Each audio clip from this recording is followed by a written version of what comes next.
नमस्कार, आप देख रहे न्यूज़ 18 और मैं हूं आपके साथ शिवानी गौतम।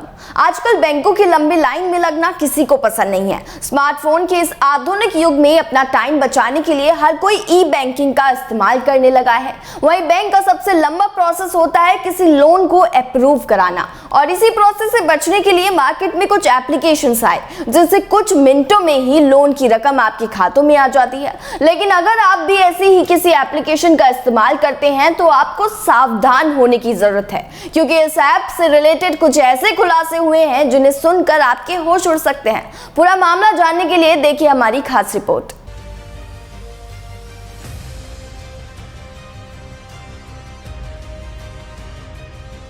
चीनी ऐप ने किया भारत से धोखा।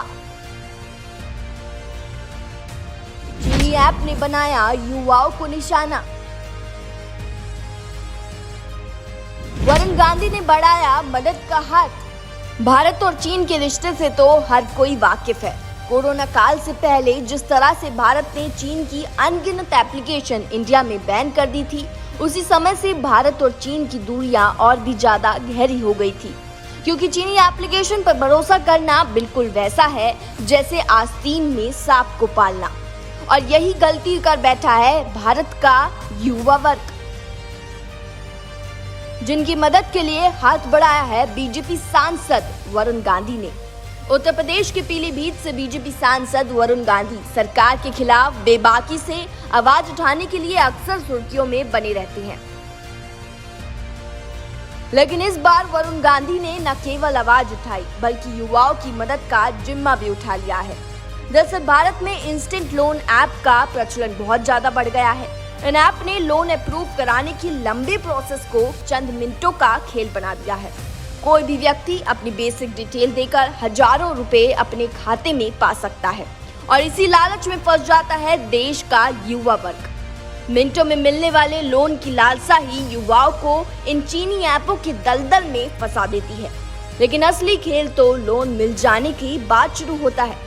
जब लोन चुकाने की बात आती है तो युवाओं को पता चलता है कि ये चीनी ऐप उनके मोबाइल से उनकी फोटोज, वीडियोज और चैट सब कुछ चुरा चुका है। और फिर शुरू होता है ब्लैकमेलिंग का सिलसिला, जहां युवाओं से लोन की वापसी में लाखों की रकम मांग ली जाती है। और घर परिवार की जिम्मेदारी से मजबूर कुछ युवा पैसे चुका भी देते हैं, तो कुछ युवा पैसों के बजाय अपनी जान ही दे देते हैं, और युवाओं से फर्जीवाड़ा कर इस रकम को फिर ये चीनी कंपनी चीन भेजने का काम करती है। इन्हीं ऐप से सावधान करने के लिए वरुण गांधी ने युवाओं को नसीहत देते हुए ट्वीट कर लिखा कि इंस्टेंट लोन देने वाली चीनी ऐप्स ने गरीब वर्ग को जाल में फंसाकर लाखों करोड़ों रुपए चीन भेज दिए। चंद हजार रुपयों के लिए भोले भाले लोगों को इस कदर ब्लैकमेल किया जाता है कि वे आत्महत्या करने पर मजबूर है। मनी लॉन्ड्रिंग का यह नेटवर्क वर्षों से सक्रिय है। आखिर इन पर कार्रवाई कब होगी? इतना ही नहीं, इस ट्वीट के जवाब में जब सौरभ नाम के युवक ने वरुण गांधी को बताया कि वह भी इस दलदल में फंस चुका है और बाहर नहीं निकल पा रहा, तो वरुण गांधी उसकी मदद करने से पीछे नहीं हटे और ट्वीट कर लिखा कि सौरभ, आपकी जो भी समस्या है हमें अवगत कराएं, हम हर संभव मदद आपकी करेंगे। आप बस आगे से चीनी ऐप से लोन ना लें और दूसरों को भी ऐसा ना करने के लिए जागरूक करें। भारत से चीन जाता एक एक रुपया सीमा पर खड़े जवान की छाती पर हमले के जैसा है। Bureau report, news 18 desk.